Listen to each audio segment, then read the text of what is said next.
ನಮ್ಮೆಲ್ಲ ಗೊಂದಲಗಳಿಗೂ ಪ್ರಶ್ನೆಗಳಿಗೂ ಉತ್ತರ ಸಿಕ್ಕೇ ಸಿಗತ್ತೆ. ಈ ಸಾರ್ತಿಯ ಹಾವು ತಪ್ಪಿಸ್ಕೊಳ್ಳೋದು ಅಷ್ಟು ಸುಲಭಕ್ಕೆ ಸಾಧ್ಯ ಇಲ್ವೇ ಇಲ್ಲ. ವೇದಿಕೆ ಸಿದ್ಧವಾಗಿದೆ ವಿಷ್ಣು. ನೀನು ಬಿಂದಿಗೆನ ಹೊರಗಡೆ ತಗೊಂಡು ಬರ್ತಿದ್ದ ಹಾಗೆ ಕೆಲಸ ಶುರುವಾಗತ್ತೆ. ದುಷ್ಟ ಅರ್ಜುನ್ ಸಿದ್ಧವಾಗ್ತಾನೆ.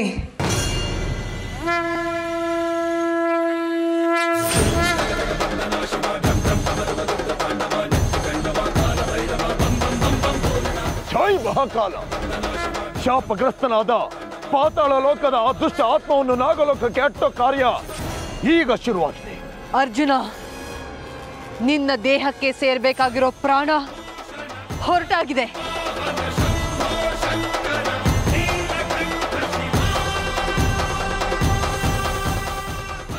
ಅಂತೂ ನಾಗಮಣಿ ಪಡ್ಕೊಳ್ಳೋ ನಮ್ಮ ಈ ಪ್ರಯಾಣದಲ್ಲಿ ಇಷ್ಟು ದೂರ ಸಾಗಿ ಬಂದಾಗಿದೆ. ಈ ನನ್ನ ಕಾರ್ಯತಂತ್ರ ಈಡೇರಲೇಬೇಕು. ನಾಗಮಣಿ ನನ್ನ ವಶದಲ್ಲೇ ಇದೆ.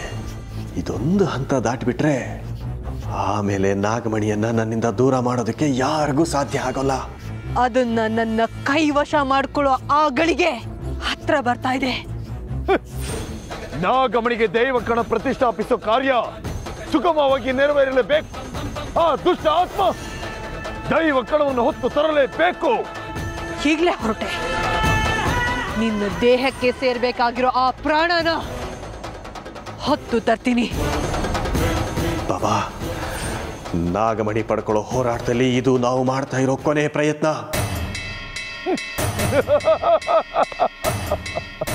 ಈ ಬಾರಿ ಈ ಭೈರವನ ಪರಾಕ್ರಮಕ್ಕೆ ಅಟ್ಟಹಾಸಕ್ಕೆ, ಈ ಭೈರವನ ದಾರಿಗೆ ಯಾವ ಶಕ್ತಿಯು ಅಡ್ಡ ಬರೋದಕ್ಕೆ ಸಾಧ್ಯನೇ ಇಲ್ಲ. ಜೈ ಮಹಾಕಾಲ. ಇದರಲ್ಲಿ ಗೆಲುವು ನಮ್ಮದಾಗಲೇಬೇಕು. ಸೋಲೋ ಮಾತೇ ಇಲ್ಲ. ಬರ್ತಾ ಇದ್ದೀನಿ ಬಾಬಾ, ಬರ್ತಾ ಇದ್ದೀನಿ. ಅದನ್ನ ನಿನ್ನ ದೇಹದೊಳಗೆ ಸೇರಿಸ್ಬಿಡ್ತೀನಿ. ನನ್ನ ಈ ಪ್ರಯತ್ನ ಯಶಸ್ವಿ ಆಗಲೇಬೇಕು.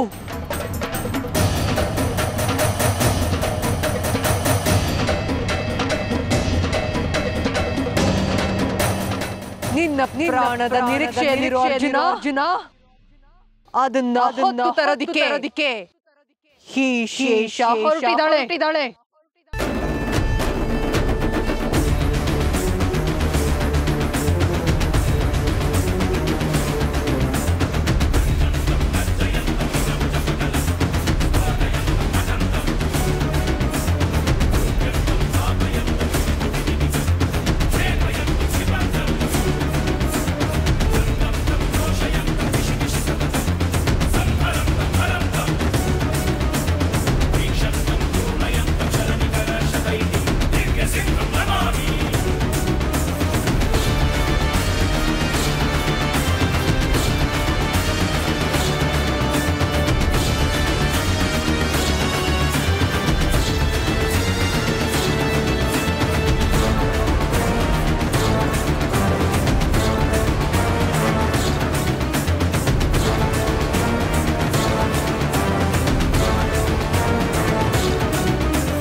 ಕಾರ್ನ ಇಲ್ಲೇ ನಿಲ್ಲಿಸಿ ನಡ್ಕೊಂಡು ಹೋಗೋದೇ ಉತ್ತಮ ಅನಿಸುತ್ತೆ.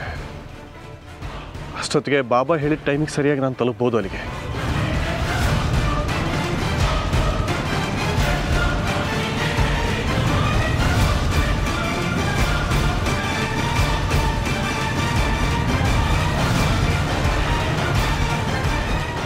ಇಷ್ಟು ದಿನ ನಿಮ್ಮ ನೀವೇ ಮಹಾನ್ ಬುದ್ಧಿವಂತರು ಅಂತ ಅನ್ಕೊಂಡಿದ್ರಿ ಅಲ್ವಾ? ಆದ್ರೆ ಈ ಶೇಷ ಬುದ್ಧಿವಂತಿಕೆಯಲ್ಲಿ ನಿಮ್ಮೆಲ್ಲರನ್ನೂ ಮೀರಿದವಳು.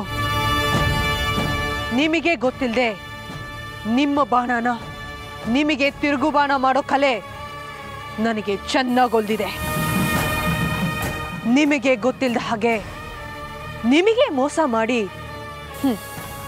ನನಗೆ ಬೇಕಾಗಿರೋದನ್ನ ಹೇಗೆ ಪಡ್ಕೋತೀನಿ ಅಂತ ನೋಡ್ತಾ ಹೋಗಿ ಪಾಪಿಗಳ. ಒಬ್ಬೊಬ್ಬರನ್ನು ಹೇಗೆ ನೆರಳಾಡಿಸ್ತೀನಿ ಅಂತ ನೋಡ್ತಾ ಹೋಗಿ. ಏನದು? ನಾಗಮಣಿನ ಪಡ್ಕೊಳ್ಳೋದಿಕ್ಕೆ ಪಾತಾಳ ಲೋಕದಿಂದ ಆತ್ಮನ ಕರೆಸ್ತೀರಾ? ಅದೇ ಆತ್ಮನ ನಿಮ್ಮಿಂದ ಹೇಗೆ ಕಿತ್ಕೊಂಡು ನನ್ನ ಉಪಯೋಗಕ್ಕೆ ಬಳಸ್ಕೋತೀನಿ ಮುಂದೆ ಹೋಗಿ. ಅದು ನಿಮ್ ಯಾರಿಗೂ ಒಂದು ಸಣ್ಣ ಸುಳಿವು ಸಿಗದೆ ಇರೋ ಹಾಗೆ. ಈ ಶೇಷ ಆಟದ ಮುಂದೆ ನಿಮ್ಮೆಲ್ಲ ಆಟಗಳು ಸುಣ್ಣವಾಗಬೇಕು. ಬರ್ತಾ ಇದ್ದೀನಿ. ನಿಮ್ಮೆಲ್ಲರ ಸಂಚುಗಳಿಗೆ ಒಂದು ಅಂತ್ಯ ಕಾಣಿಸೋದಕ್ಕೆ ನಾನು ಬರ್ತಾ ಇದ್ದೀನಿ.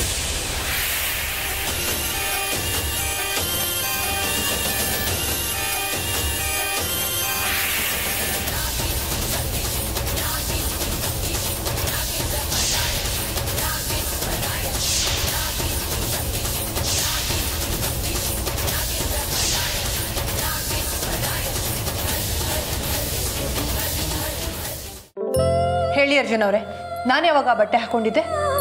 ನಾನು ಹೇಳ್ದೆ ತಾನೆ ಯಾವಾಗಲೇ ನನಗೆ ಆ ಬಟ್ಟೆ ಇಷ್ಟ ಆಗಲಿಲ್ಲ ಅಂತ. ಪದೇ ಪದೇ ಯಾಕೆ ಅದನ್ನೇ ಮಾತಾಡ್ತಾ ಇದ್ದೀರಾ ನೀವು? ಅಯ್ಯೋ ಸಾರಿ ಕಣ್ರಿ, ಅದಕ್ಕೆ ಯಾಕೆ ಇಷ್ಟೊಂದು ಕೋಪ ಮಾಡ್ಕೋತಾ ಇದ್ದೀರಾ? ನೀವು ಬಟ್ಟೆ ಇಷ್ಟ ಆಗಿಲ್ಲ ಅಂತ ಹೇಳಿದ್ಮೇಲೆ ನಾನು ಪದೇ ಪದೇ ಆ ವಿಷಯ ತೆಗಿಬಾರ್ದಾಗಿತ್ತು. I am sorry. ಮತ್ತೆ ಆ ವಿಷಯ ತೆಗಿಯಲ್ಲ. ತೆಗೆದ್ರೆ ನೀವೇ ನಾಲ್ಕು ಹಾಕ್ಬಿಡಿ ನನಗೆ.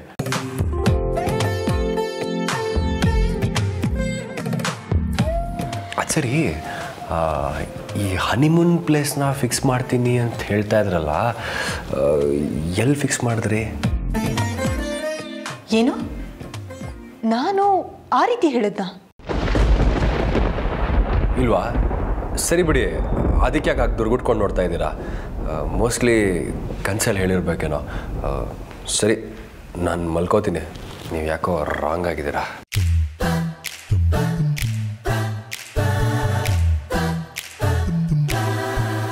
ಒಳ್ಳೆ ಹೈಡ್ ಆ್ಯಂಡ್ ಸೀಕ್ ಆಟದ ಥರ ಆಗೋಗಿದೆ ನನ್ನ ಸಂಸಾರ. ಒಂದೊಂದು ಸತಿ ಸ್ವೀಟಾಗಿ ಮಾತಾಡ್ತಾರೆ, ಹನಿಮೂನ್ ಅದು ಇದು ಅಂತ.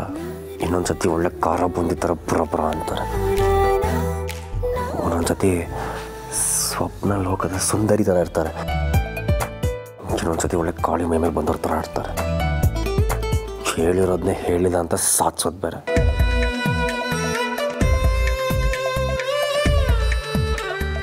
ಏನು ಅರ್ಜುನ್ ಅವರೇ, ಏನೋ ಗುಣಗ್ತಾ ಇರೋ ಹಾಗಿದೆ?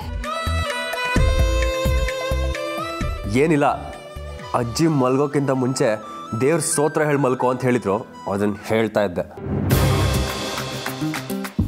ನಿಮ್ಮ ಚಡಪಡಿಕೆ ನನಗೆ ಅರ್ಥ ಆಗ್ತಿಲ್ಲ ಅಂತ ಅನ್ಕೊಂಡ್ರೆ ಅರ್ಜುನ್ ಅವರೇ, ಇನ್ನೆರಡು ದಿನ ಸುಮ್ಮನೆ ಇರಿ, ಆಮೇಲೆ ಎಲ್ಲ ಸರಿ ಹೋಗುತ್ತೆ.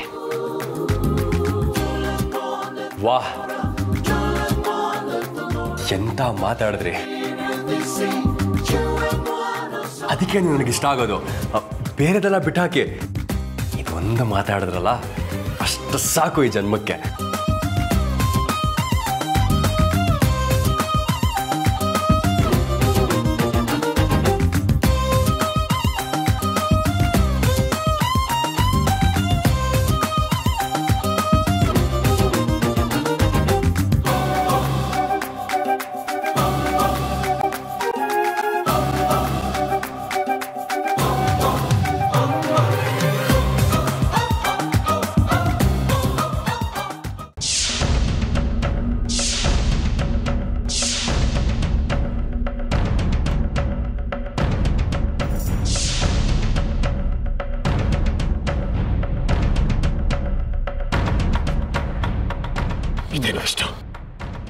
ನಾನು ನೀನು ಬರೋದಕ್ಕೆ ಹೇಳಿದೆ ಯಾವಾಗ? ನೀನು ಬತ್ತಿರೋದು ಯಾವಾಗ? ಮುಖ್ಯವಾದ ಕೆಲಸಕ್ಕೆ ಇಷ್ಟೊಂದು ತಡ ಮಾಡಿದ್ರೆ ಹೇಗೆ? ಬಾಬಾ ನಾನು ನಿನ್ನಿಂದ ನಿರೀಕ್ಷೆ ಮಾಡಿರ್ಲಿಲ್ಲ. ಅದು ಬರ್ತಾ ದಾರಿ ತುಂಬ ಕಡ್ದಾಗಿತ್ತಲ್ಲ, ಹಾಗಾಗಿ ತಡ ಆಯ್ತು. ಕ್ಷಮಿಸಿ ಬಾಬಾ. ಸರಿ, ಬೇಗ ಬೇಗ ಹೆಜ್ಜೆ ಹಾಕ್ಬೇಕು. ಬಿಂದಿಗೆ ನನ್ನ ಕೈ ಕೊಡು, ನಾನು ಇಟ್ಕೊ ಬರ್ತೀನಿ. ಬೇಡ ಬಾಬಾ, ಪೂಜಾ ಸ್ಥಳ ತಲುಪೋವರೆಗೂ ಬಿಂದಿಗೆ ನನ್ನ ಕೈಯಲ್ಲೇ ಇರಲಿ. ಅದರ ಜವಾಬ್ದಾರಿನ ನಾನು ತಾನೇ ವಹಿಸ್ಕೊಂಡಿರೋದು. ವಿಷ್ಣು, ನಿನಗೆ ಅದೆಲ್ಲ ಅರ್ಥ ಆಗಲ್ಲ. ಪೂಜೆಗೆ ಸಮಯ ಹತ್ತಿರ ಆದಾಗೆಲ್ಲ ಒಳಗಿರಂತ ದುಷ್ಟಶಕ್ತಿ ತನ್ನ ಆರ್ಭಟನ ಹೆಚ್ಚು ಮಾಡುತ್ತಾ ಹೋಗುತ್ತೆ. ಪೂಜೆಗೆ ವಿಳಂಬ ಮಾಡೋ ಪ್ರಯತ್ನ ಪಡುತ್ತೆ. ಹಾ, ಕೊಡು. ಅದಕ್ಕೆ ಹೇಳ್ತಾ ಇರೋದು, ನಿನಗೆ ಇದನ್ನ ನಿಭಾಯಿಸೋದಕ್ಕೆ ಸಾಧ್ಯ ಇಲ್ಲ. ಬಿಂದಿಗೆ ನನ್ನ ಕೈ ಕೊಡು. ಏನಿದ್ರು ಈ ಭೈರವನ ಪಳಗಿದ ಕೈಗಳು ಪಟ್ಟುಗಳೇ ಆಗ್ಬೇಕಾಗಿದೆ. ಕೊಡು ಕೊಡು ಬಾಬಾ. ಅದು ಕೊಡು ವಿಷ್ಣು. ನೀನು ಮುಂದೆ ಹೋಗ್ತಾ ಇರು, ನಾನು ನಿನ್ನನ್ನು ಅನುಸರಿಸ್ತೀನಿ. ಯಾಕೆ ಬಾಬಾ? ಅಲ್ಲ, ಯಾವತ್ತೂ ನೀವು ಹೀಗೆ ಹಿಂದೆ ಸರ್ಕೊಂಡವರಲ್ಲ, ಒಟ್ಟಿಗೆ ಹೋಗೋಣ ಬನ್ನಿ. ಹಾಗಲ್ಲ ವಿಷ್ಣು, ಇದು ತುಂಬಾ ಅಪಾಯಕಾರಿಯಾದಂತಹ ಸಮಯ. ನಮ್ಮ ಮೇಲೆ ಶತ್ರುಗಳು ಕಂಡಿಟ್ಟಿರ್ತಾರೆ, ಅದನ್ನ ನೋಡುವಂತ ಸಮಯ. ನಾನು ಅದನ್ನ ಗಮನಿಸ್ತಾ ಇರ್ತೀನಿ. ನೀನು ಮುಂದೆ ಹೋಗು, ನಿನ್ನನ್ನು ನಾನು ಹಿಂಬಾಲಿಸ್ತೀನಿ. ಹೊರಡು. ಅಲ್ಲ ಬಾಬಾ, ಆದರೂ ಹೆಚ್ಚು ಕಾರಣಗಳನ್ನ, ಹೆಚ್ಚು ಪ್ರಶ್ನೆಗಳನ್ನ ಮಾಡಬೇಡ ವಿಷ್ಣು. ಹೆಚ್ಚು ಸಮಯವಿಲ್ಲ. ಹಿಂದೆ ತಿರುಗ್ದಿರೋ ಹಾಗೆ ಹೊರಡು, ಅಂದ್ರೆ ಅಪಾಯ ಕಾದಿದೆ. ಸರಿ ಬಾಬಾ.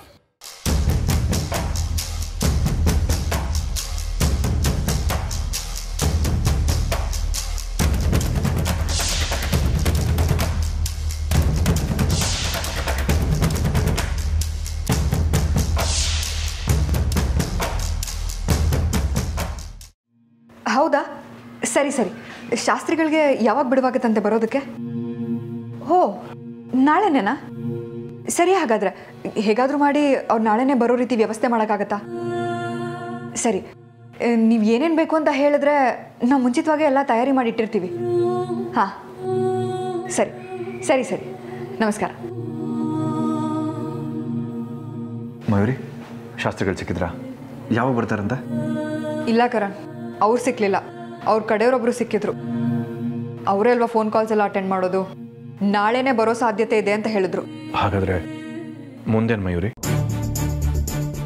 ಮುಂದೆ ಏನಾಗುತ್ತೋ ಬಿಡುತ್ತೋ ನನಗಂತೂ ಗೊತ್ತಿಲ್ಲ ಕರಣ್. ಆದರೆ ಇಂಪಾರ್ಟೆಂಟ್ ನಮ್ಗೆ ಏನಾಗಬೇಕು, ಆ ನಾಗಿಣಿನ ಈ ಮನೆಯಿಂದ ಹೊರಗಿಡೋದು ಅಷ್ಟೇ. ಪೂರ್ಣಚಂದ್ರ ಶಾಸ್ತ್ರಿಗಳು ಬರೋದ್ರಿಂದ ಈ ಮನೆಗಂಟಿರೋ ಸರ್ಪದೋಷನ ಕಳ್ಕೊಬೋದು. ಮನೇಲಿ ಯಾವ ಹಾವು ಇರೋದಿಲ್ಲ, ಮನೆ ಹೊರಗಡೆಯಿಂದ ಯಾವ ಹಾವು ಒಳಗೆ ಬರೋದಕ್ಕಾಗೋದಿಲ್ಲ. ಆ ಥರ ದಿಗ್ಬಂಧನ ಹಾಕ್ತಾರೆ. ಆಮೇಲೆ ಮುಂದಕ್ಕೆ ಏನು ಮಾಡಬೇಕು ಅದನ್ನು ಯೋಚನೆ ಮಾಡಿದ್ರಾಯ್ತು. ಅಂದರೆ ಇದು ನನ್ನ ಮತ್ತು ಅಮೃತ ಮಧ್ಯೆ ನಡೀತಾ ಇರೋ ಯುದ್ಧ ಕರಣ್. ಈ ಸಾರ್ತಿ ಮಾತ್ರ ಅವಳ ಮುಂದೆ ನಾನು ಸೋಲು ಒಪ್ಕೊಳ್ಳೋಕ್ಕೆ ಸಿದ್ಧ ಇಲ್ಲ. ಅದಕ್ಕೆ ಏನೇನೆಲ್ಲ ಬೇಕೋ ಆ ತಯಾರಿ ನಾನು ಮಾಡ್ಕೋತಾ ಇದ್ದೀನಿ. ನೋಡೋಣ. ಯುದ್ಧಕ್ಕೆ ಮುಹೂರ್ತ ಇಟ್ಟಾಗಿದೆ. ನಾನಾಗಲೇ ಹೇಳ್ದ ಹಾಗೆ ನೀನು ಅವಳ ಮೇಲೆ ಒಂದು ಕಣ್ಣಿಟ್ಟಿರು. ಅರ್ಥ ಆಯ್ತಾ? ಈ ಸಾರ್ತಿ ಮಾತ್ರ ಯಾವುದೇ ರೀತಿಯಿಂದಲೂ ನಾವು ಮೋಸ ಹೋಗಬಾರ್ದು.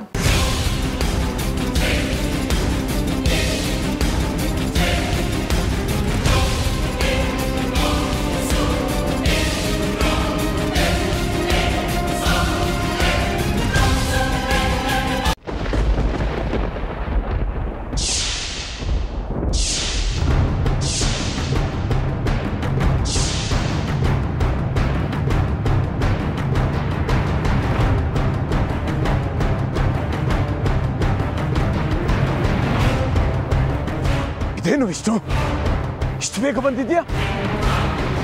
ಪೂಜೆಗಿನ್ನೂ ಸಮಯ ಇದೆಯಲ್ಲ. ಬಾಬಾ, ನೀವು ಇಲ್ಲಿ ಮತ್ತೆ ಅಲ್ಲಿ? ಬಿಂದಿ ಎಲ್ಲಿ? ಬಿಂದಿ ಬೇರೆ ಕಾಣಿಸ್ತಾ ಇಲ್ಲ. ಬಿಂದಿ ಎಲ್ಲಿ?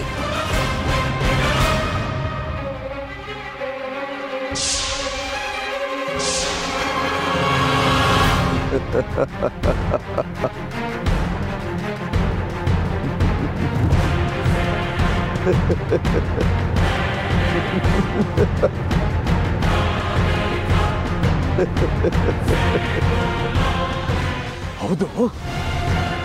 ನಾನು ನಿನಗೆ 12 ಗಂಟೆಗೆ ತಾನೇ ಬರೋದಕ್ಕೆ ಹೇಳಿದ್ದೆ. ಇಷ್ಟು ಬೇಗ ಯಾಕೆ ಬಂದಿದ್ಯಾ? ನಿನ್ ಮುಖದಲ್ಲಿ ಏನ್ ಗಾಬರಿ? ಯಾಕೆ ಇಷ್ಟು ತಡಪಡಿಸ್ತಾ ಇದೀಯಾ? ಏನಾಯ್ತು ಹೇಳು ವಿಷ್ಣು. ಬಾಬಾ, ನಾನು ಮೋಸ ಹೋಗ್ಬಿಟ್ಟೆ ಬಾಬಾ, ಮೋಸ ಹೋಗ್ಬಿಟ್ಟೆ.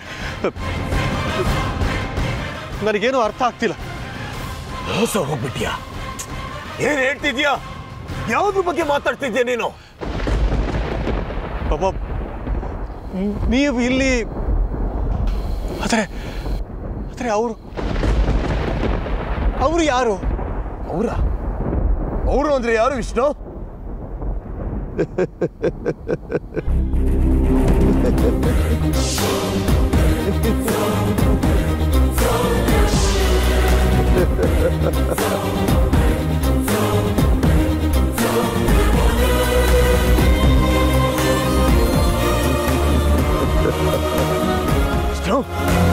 ವಿಷ್ಣು, ಏನಾಗ್ತದೆ ಇಲ್ಲಿ? ಯಾರಿದು?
ನನಗೆ ಬೇಕಾಗಿದ್ದು ನನ್ನ ಕೈಗೆ ಸಿಕ್ಕಾಯ್ತು.